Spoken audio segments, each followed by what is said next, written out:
Hi, my name is Kelly and I'm a volunteer with Appalachian Wildlife Refuge. And if you follow us on any or all of our social media platforms, you can get pictures and video updates on animals in our care in our North Carolina facility. I am also a second grade teacher and love books, so I thought I'd share some woodland animal stories with you. The great thing about these fictional books is that they teach us humans great things about sharing and caring and friendship and family and problem solving. So in today's Tuesday Tales reading, it's going to be chapter 3 from Cork and Fuzz, and the author is Dory Chaconis, and this is an 11-book series of early reader chapter books, and they teach us a lesson. So in spring cleaning, Cork, who is a muskrat, and Fuzz, who is a tall possum, have different ideas about what it's like to be cleaning something.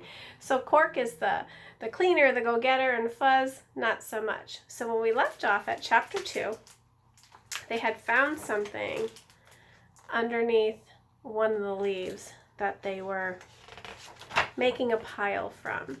So now we're going to have chapter 3, but before I do that, I want to remind you to stay with us at the end so you can hear the answer to last week's Tuesday Tales trivia question and then this week's new question for you.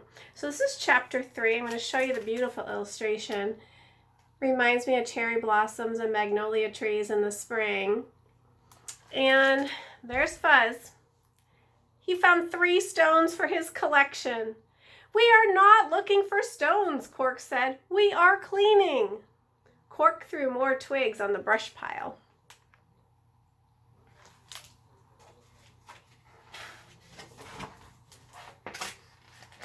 Fuzz went down to the pond. He splashed in the water. "You're not cleaning," Cork called. "Yes, I am," Fuzz said. "I'm cleaning my new stones." Cork groaned. "Ugh. I thought you were too tired to clean," he said. "I'm too tired for your kind of cleaning," Fuzz said. "And now I am hungry too. I'm hungry and tired." Then he stuck out his chin. "And you are not the boss of me," Fuzz said.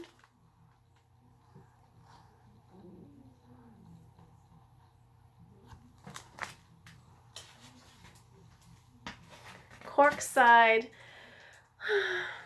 "I know where there is a potato chip bag," Cork said. "It still has potato chips in it. But they might be stale." "I like stale," Fuzz said. "They might be soggy," Cork said. "I like soggy," Fuzz said. "Okay," Cork said. "I will get the potato chip bag." Cork followed the path through the woods. He followed it for a long, long time. At last, he came to a picnic area. He pulled out a potato chip bag out of the bin. When Cork got back to the pond, his eyes opened wide. The yard was clean. It was very, very clean. And the brush pile was very, very big. But Fuzz was not there. Fuzz was nowhere to be seen.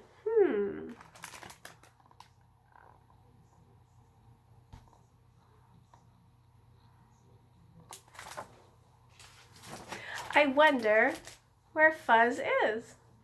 So next Tuesday we'll have chapter 4, the final installment of spring cleaning in our chapter book.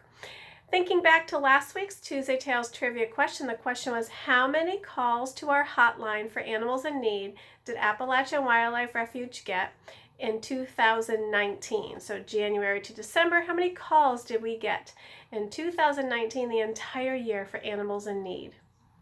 Well, if you guessed 1,880, you're right, as close as you can get. So 1,880 calls came into our hotline last year. This week's Tuesday Tales trivia question, same idea, but for the first 4 months of 2020. How many calls have come into our Appalachian Wildlife Refuge hotline from January until April this year, 2020? Once again, how many calls have come into our hotline this year from January to April? Comment your guesses below. Think about last year was 1,880, so that gives you some idea of what you might want to divide by 4 and see how close you get. So tune in next week for chapter 4 and our answer to this week's Tuesday Tales trivia question.